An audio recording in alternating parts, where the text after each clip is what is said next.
I'd like to welcome you to our breakout session this morning. My name is Tim Wolf. I'll be your moderator today. This is the Tribal Transportation breakout session, and we have two speakers talking about federal and state issues. So I'd like to introduce our first speaker, Manuel. He's a graduate of ASU. He worked for the Division of Federal Highways here in Arizona as an area engineer for the division office. He moved to California, worked there a couple of years, and is now involved with the Tribal Transportation Program as a Tribal Transportation Coordinator. So Manuel's going to tell us what's going on at the federal level in Tribal. Thank you. Thank you, Tim. So good morning. Thank you for joining us for our session this morning. My name is Manuel Sanchez, and I'm a Tribal Coordinator for the Federal Highway Administration Office of Tribal Transportation. Today, I will be giving you an update of our Tribal Transportation Program. Here are the topics I plan to cover today. I will be giving you an overall update on TTP, including this year's funding and outlook for FY21, the status of the Safety Fund and Bridge Program. I will also give a few words about self-governance, our ongoing webinar series, our new Federal Lands Highway Research Program, our ongoing Office of Travel Transportation Customer Survey, and finally wrap things up with nationally significant federal lands and tribal projects grants. So first, we will start with funding.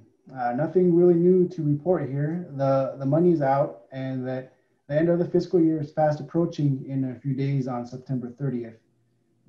This year's program was $505 million, and as I'm sure you're aware, this is the last year for the FAST Act. It is really hard to predict what the next bill will look like, but we do know if Congress does not have a new bill by October 1, we will be operating under a continuing resolution, which means that we will get partial funding at the FY20 rate until the bill is passed and signed by the President. Last I heard, the House passed a continuing resolution taking us through to December 11th. So I guess we'll see what happens with that. Regarding the safety program, the Notice of Funding Opportunity, or also known as the NOFO, was issued on May 7th of this year, with applications due on August 20th. The safety program is funded at 2% of the entire TTP, which we just covered in the previous slide was at $505 million this fiscal year. So 2% of that minus the obligation limitation, or what some call lop-off, which is this year was 9.4%. The final safety program amount for project funding was $9,150,600. These are the preliminary numbers of what came in for this year's program. We received a total of 140 applications requesting just under $38 million. Unfortunately, only about 25% of the projects will be funded. Adam Larson is our point of contact for safety, and you can find his contact information at the bottom of the slide. Since the safety program was created under MAP 21, FHWA has awarded about $61 million to federally recognized tribes, which has funded approximately 648 projects over 6 rounds of competitive grants. There will be more added as we complete this year's application review process. Adam Larson, whose contact information was on the previous slide, is leading the review efforts for this year's applications. They've all been reviewed, and recommendations will be made to Federal Highway for clearance. After that, it will be sent to the Office of the Secretary of Transportation, and the Secretary will make the awards announcement. We have already drafted the FY21 NOFO and routing it for review and approval. It will not be published until after the FY20 awards are announced. As you know, the reauthorization is looming, and that can have a direct impact on how the program will look in FY21 and moving forward. For the most part, the FY21 NOFO is very similar to the FY20 NOFO, and we will make changes accordingly as things develop. We have found that 63% of fatalities are due to roadway departures, but only 14% of the safety fund has gone to address these issues. So I can say we are creating a new category that addresses roadway departures and streamlines applications for specific types of improvements, like curb, signage, delineation, rumble strips, rumble stripes, and mitigating roadside hazards. Okay, the bridge program. No real big changes to report other than we are updating the regulation 23 CFR 661. We have been working on this for about a year now. We are aligning it with MAP 21 and FAST Act requirements. There are a lot of references to the IRRBP, which stands for the Indian Reservation Roads Bridge Program. That is all being replaced with TTP, Tribal Transportation Program, then Bridge Program. So basically the name changes due to reauthorizations that have happened since the last time it was updated. We are also deleting the terms structurally deficient, functionally obsolete, and sufficiency rating to be more consistent with the National Bridge Inventory, or NBI, which doesn't use those terms anymore. The notice of proposed rulemaking package was approved on July 16th. It is currently at the Secretary's office for review and approval. It's waiting for comments, and hopefully we will get it in the Federal Register this fall 2020. Another big component of the bridge program is bridge inspections. MAP 21 requires that all tribal and BIA bridges be recorded in the NBI. We currently have 1,021 BIA bridges in the NBI. That is 16 more than last year. We also have 122 tribal bridges now recorded in the NBI, which is 64 more than last year. Here's a quick snapshot of the bridge performance. This fiscal year, we have nearly $14 million of bridge funds available. We received 25 bridge applications totaling $29 million in funding requested. We were only able to fund 16 of the projects and partially fund a Navajo Nation project.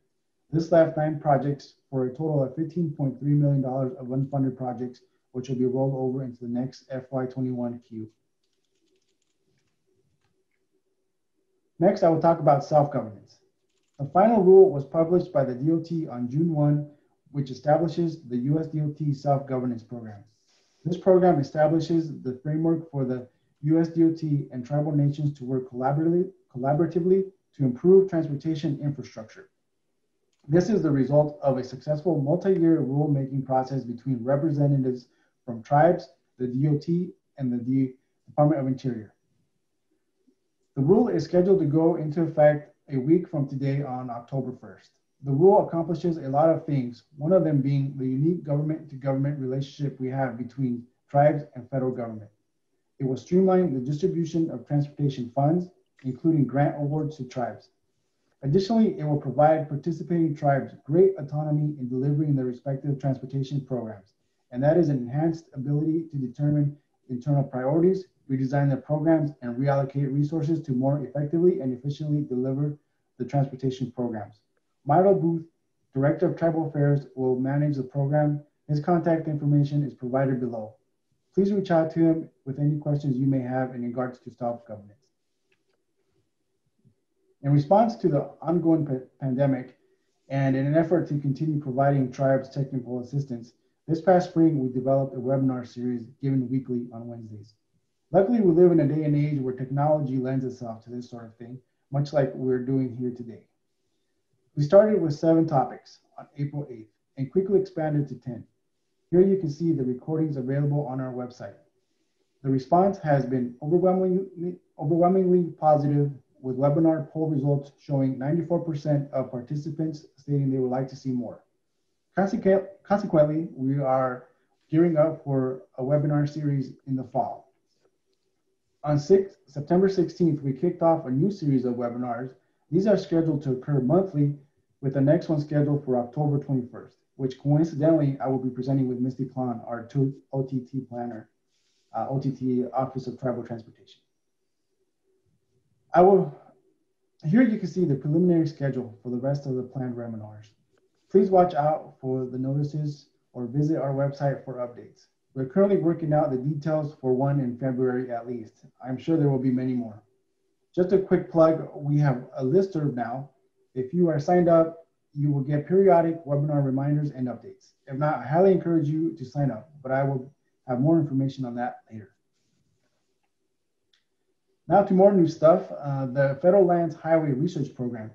We recently developed, proposed, and secured funding for the FLH research program through the FHWA Research Leadership Council.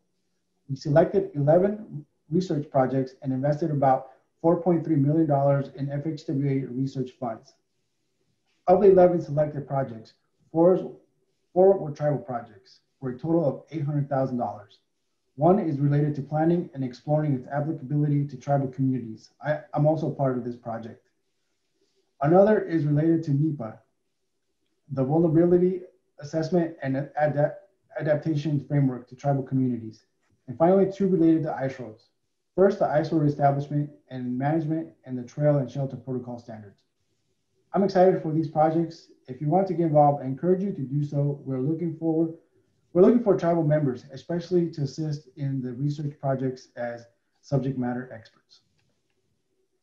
This slide is geared towards tribes with program agreements with Federal Highway.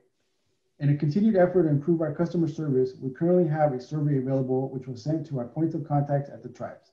If you received the link, I highly encourage you to take around 10 minutes out of your day and fill it out. Let us know how we are doing. The deadline is fast approaching on September 30th. If you have taken it already, thank you. Just some quick words on nationally significant federal lands and tribal project grants. The NOFO was published on September 10th and will remain open until November 2nd, 2020. Tribal governments and federal lands agencies will compete for $70 million in NSF-LTP grants. These will be the second grant awarded under the program and will help to construct and repair roads and bridges serving tribal or federal lands. Under the NSF-LTP program, the federal share of a project can be up to 90% and can be used to improve the condition of a critical transportation facility. Large-scale projects with estimated construction cost of $50 million or more are given priority consideration for selection, but the program accepts projects with estimated construction cost of at least $25 million. For more information, please visit the link here or contact Jeff Mann, whose information is below. And finally, if you haven't signed up for our listserv, I highly encourage you to do so. We are constantly sending out information on upcoming funding opportunities, webinar information, as well as relevant updates regarding the program. You won't be spammed with information and you can unsubscribe anytime. Okay, so that does it for me. Here is my contact information, and coincidentally, we have developed a new seal for our office, which you can see here. We hope it will make us more identifiable as a TTP resource when we attend future in-person conferences. With that, I hope you and your families are staying healthy and safe, and I will turn it over back to Tim. Thank you. Thank you, Manuel. Excellent job and right on time, so we appreciate that. So our second speaker today is Representative Teller from the state legislature.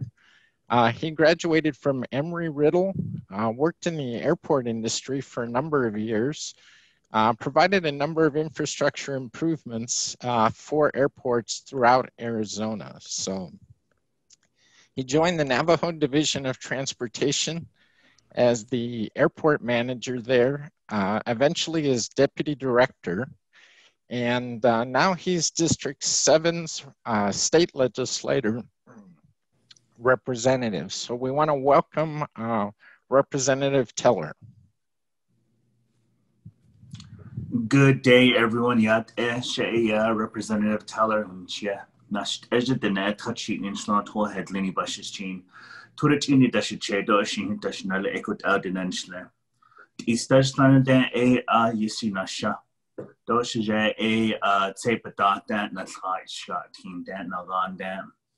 I am happy to be here. Thank you very much, Tim and Manuel. Thank you for providing services to the Navajo Nation through the federal highway programs. As Tim mentioned, I used to be at Navajo DOT as a former deputy director. Prior to that, I created and formed the Department of Airports Management, as the Navajo Nation has 7 airports on the nation, so it's a system of airports. And prior to that, worked as a senior planner for Eastern Navajo. So working with the multi-jurisdictional land and working with 31 communities in Eastern Navajo has taught me quite a lot in in all the aspects of transportation with the Navajo Nation. Now, as a state representative, I represent Legislative District 7. That's 7 counties and 8 tribes in northeast part of Arizona, beginning on the west side, west of Grand Canyon, going to the Four Corners down to just south of San Carlos Apache, back up again around Sholo, Pine Top, and then over Holbrook and down below Winslow and back up above Flagstaff. So it is the largest legislative district in the state. Majority of it is rural. Majority of it has communities that have state routes that go through the communities that are serviced by the state routes and state programs. And so my legislative functions include being part of the Transportation Committee and as well as the Land and Agriculture Committee.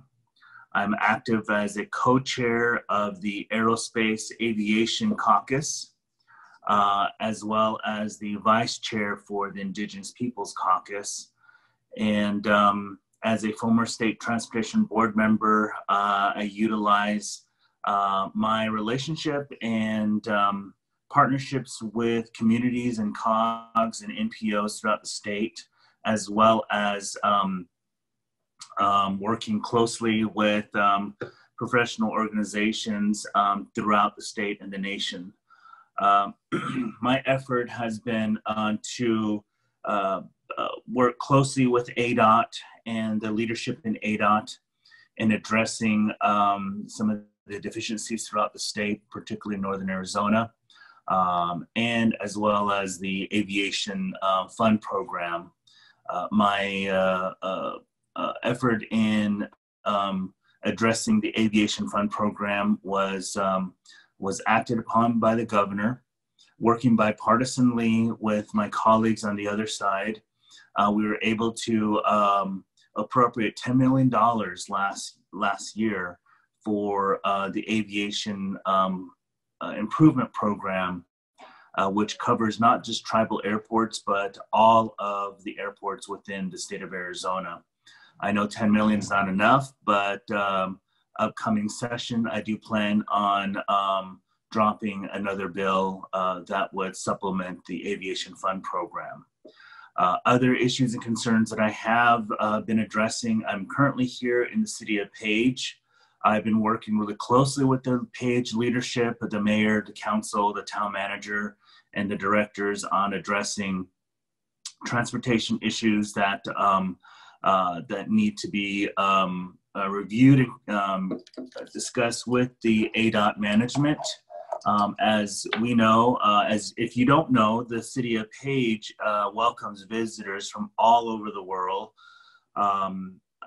as it is the northwest gate to not only Navajo Nation, Hopi Nation, Southern Paiute, and Kaibab Nation, but also for Arizona.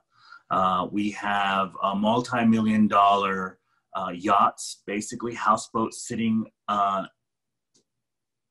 in the cove. We also have multi-million-dollar aircraft sitting on the apron at Page Airport.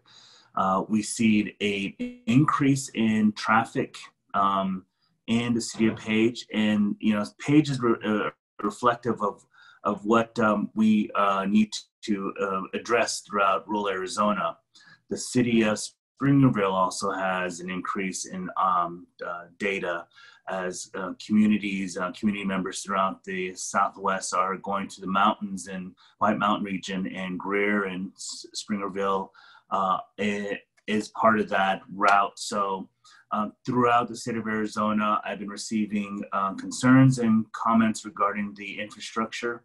I've been working closely with my colleagues on both sides of the aisle on addressing how we can improve and maintain the infrastructure throughout the state. Conversations from last session from Representative Noel Campbell who has been such a wonderful support of mine from Prescott, was the conversation of increasing gas tax. That conversation came late to the session last session. I think that conversation is opening up more dialogue and addressing what a increase in gas tax would do and how that would have a ripple effect at the end of the day. Of course, as we know, that ADOT's continuation of the HERF exchange program is definitely important for rural communities and rural counties. And so that conversation is still on the table, and I sincerely support that HERF exchange program.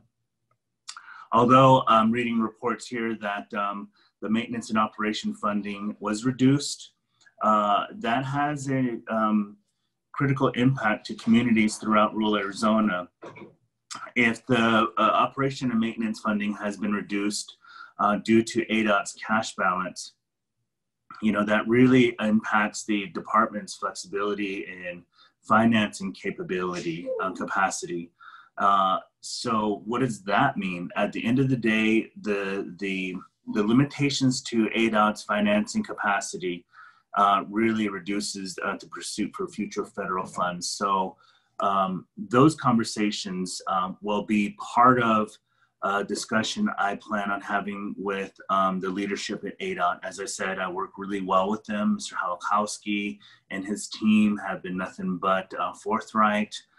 So addressing the state highway fund, the HERF fund, and really advocating for those programs to improve and maintain routes and roads throughout Navajo, Hopi, and Indian country, if that in Arizona, is really important. Also, the partnership with Federal Highway and BIA is critical to this conversation as well.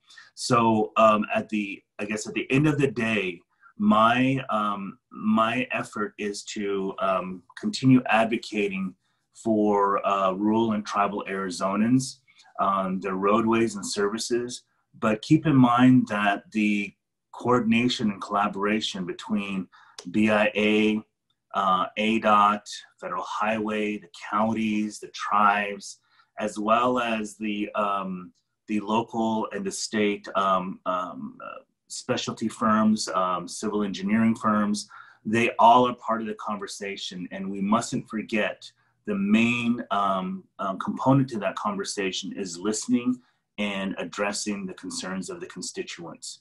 The constituents are the ones that drive those roads on a daily basis, rain, snow, sunshine. So that element of the constituent element is very critical to assuring that this collaborative effort that we need to proceed is definitely part of the combination, the equation that makes things work. And so my experience with Navajo Nation is critical. Working with the delegates, working with the chapters and communities, and the BIA multi-jurisdictional has been critical in assuring that that experience is transferred over in making advocacy and voicing concerns to the agencies on addressing rural issues, specifically for transportation, planes, trains, automobiles, sidewalks, equestrian trails. So that effort has been definitely very fruitful as far as making sure that we are all in communication.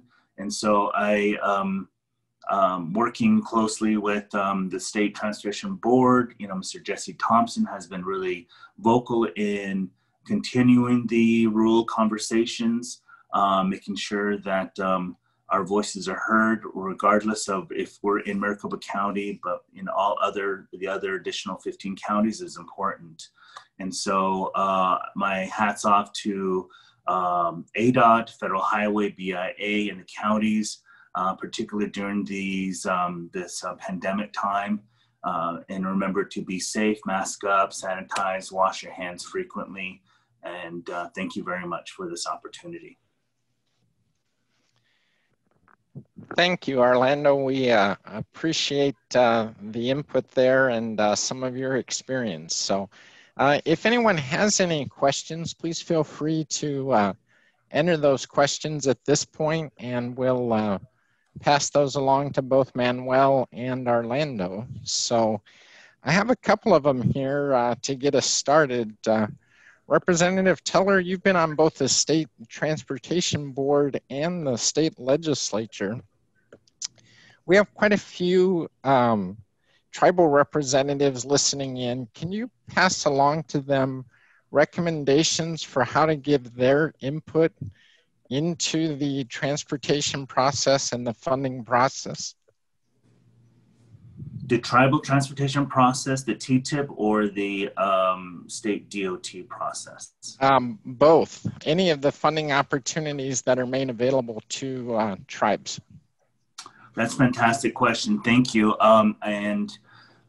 First and foremost, it starts with the approval from the community. Let's start with Chinle chapter. They have a state route that goes through the Chinle community.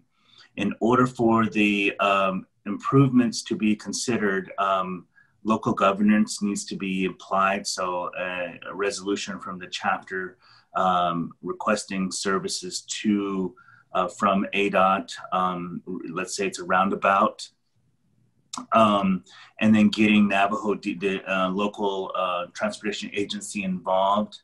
And if there are cost sharing that the Navajo Nation or the local agency wants to provide, then it would have to go through the council and getting that council approval. But first and foremost, getting a meeting of stakeholders together.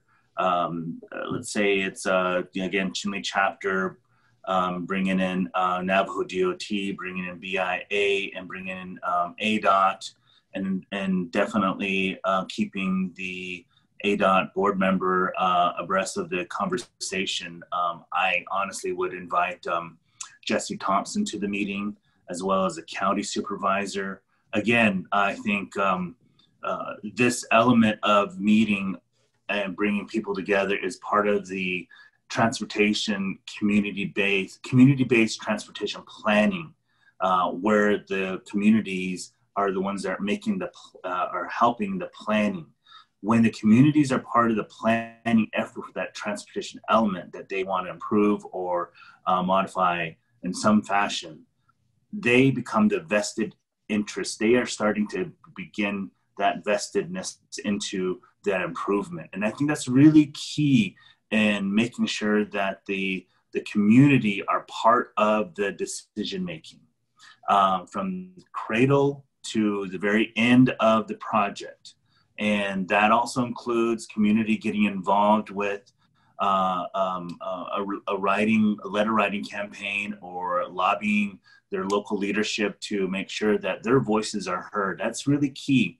So I'm really excited for this question, as you can tell, because it starts with the community.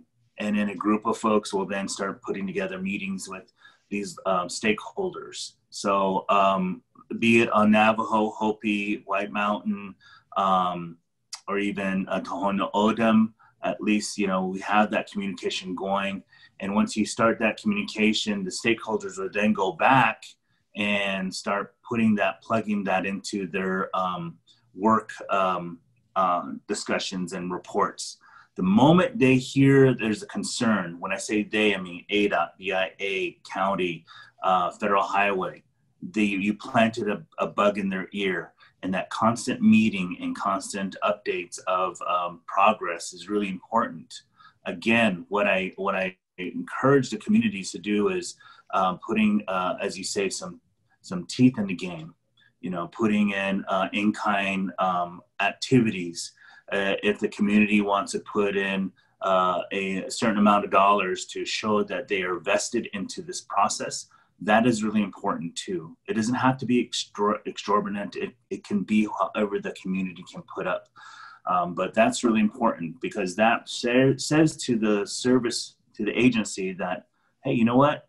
The Tim Wolf Village, do you like that, Tim? The Tim Wolf Village just put X amount of dollars onto this project for this roundabout. that means to me as one of the agencies that this community is sincere about improvements. So thank you. Good, thank you, Orlando.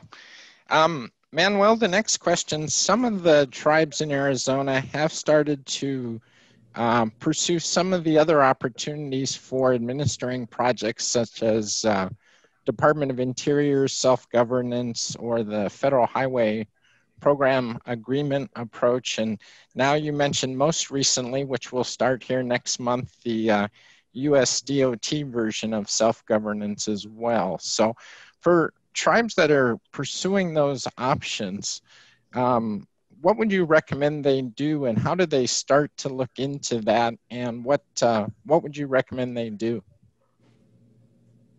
Well, the DOT self-governance will be somewhat of a one-stop shop where all of your transportation program will be, you have a one point of contact, and it, if tribes are interested, I would recommend contacting my little booth from the Department of Interior, and it's there is a process.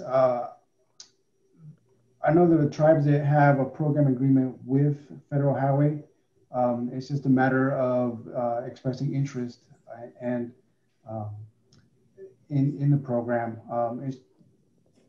From what I understand, it's not a very difficult process, especially if you have a program agreement with Federal Highway.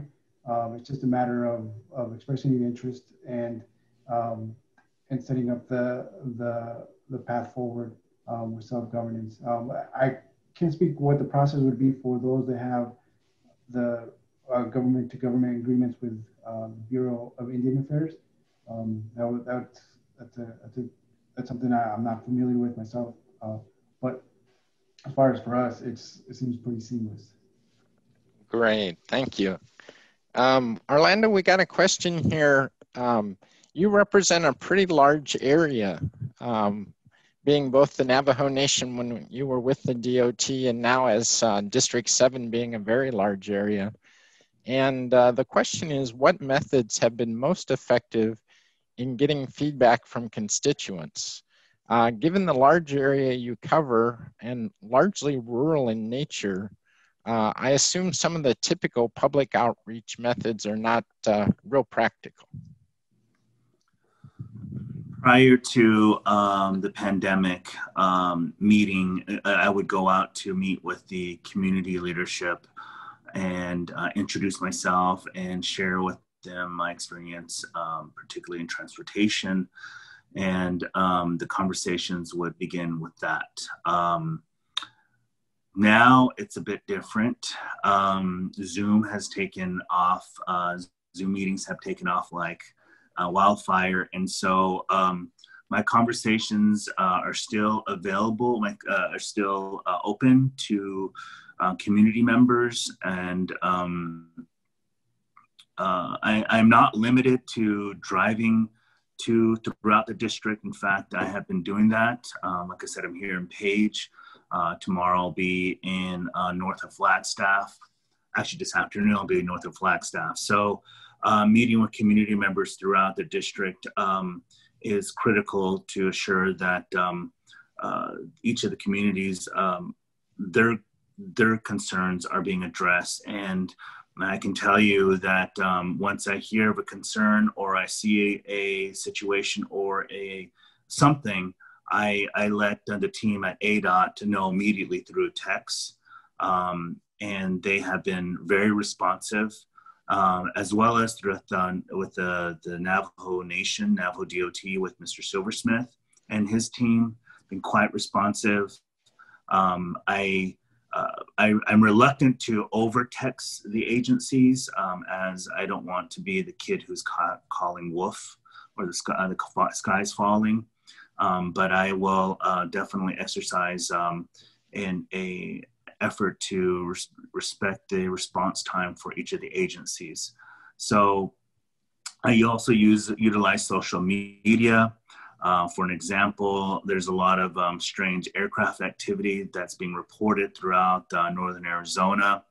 a lot of military aircraft flying through the canyons in northern Arizona. So I work with Facebook and Twitter and all the other social outlets to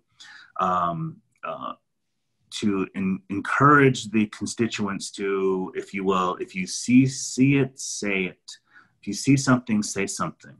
And making sure that they use their phones on their the camera on their smartphones, and they focus in on N numbers. So, those tools have been very instrumental in assuring that I hear and listen and work with the communities throughout LD7. Great, thank you. So the next one's a what if kind of question, but there's been lots of talk about trying to raise the gas tax in Arizona and a permanent increase, which so far has not been successful. But has there been any discussion or any thoughts about perhaps even a temporary increase in gas tax to make up for some of the losses from the COVID-19? And even if the legislature were able to take up such a bill, would the governor support such a temporary increase?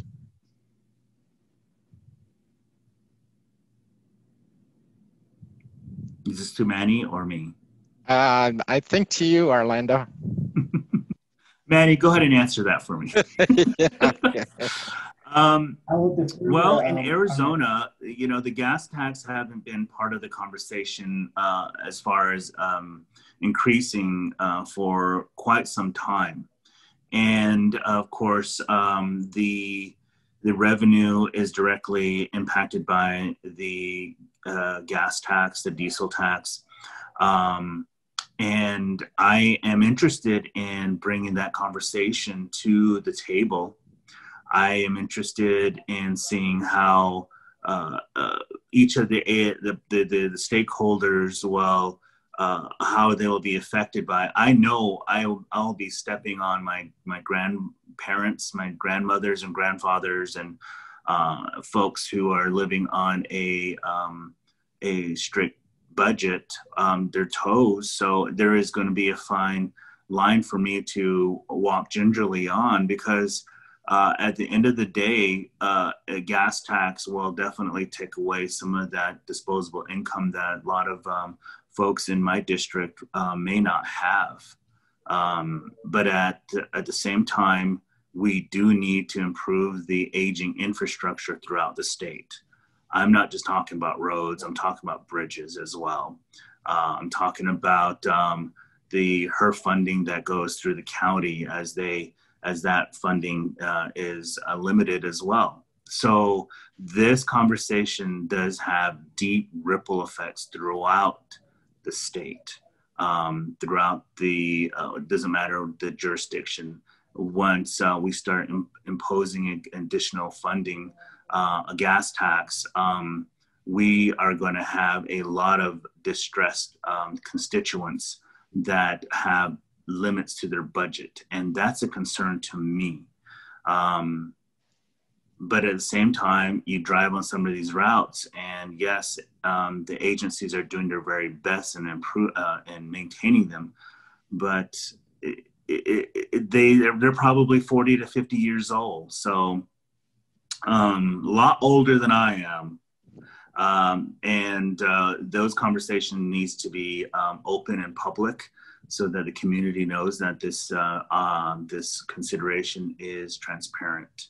So, all right, thank you, Manuel. The next one is directed towards you. You had mentioned about a continuing resolution that perhaps could pass through both houses that would take us through December.